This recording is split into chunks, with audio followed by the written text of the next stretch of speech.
Pendant les premières heures, l'aspect externe demeure inchangé. La peau peut être légèrement ternie du fait de l'absence de sécrétion. L'environnement tend à s'approprier le corps délaissé. L'immobilité attire une multitude d'insectes. Les vêtements perdent toute identité, redevenant matériaux primitifs. La disposition des objets alentour et dessous sont le fait du hasard. Avec la chaleur, les pores de la peau se relâchent, s'entrouvent. Le corps s'achève.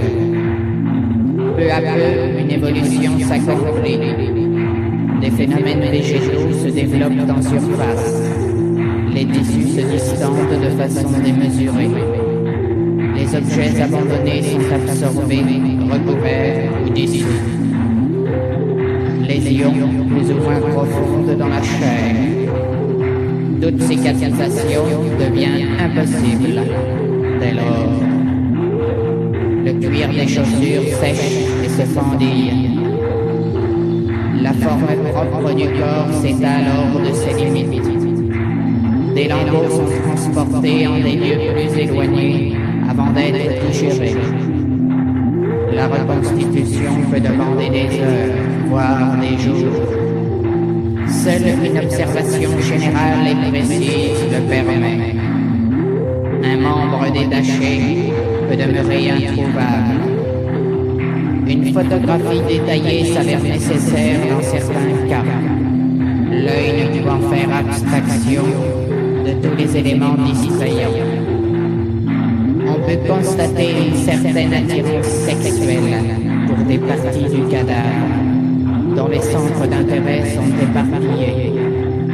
Chaque détail se révèle capital dans cette analyse.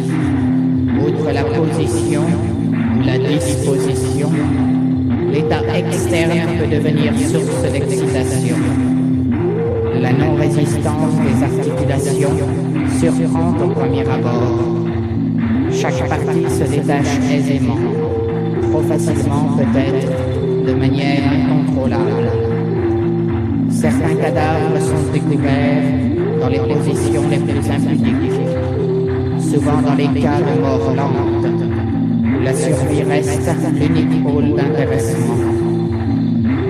Les circonstances de la mort sont d'un grand intérêt pour l'analyse de l'aspect final, parfois aussi le degré d'évolution de l'individu.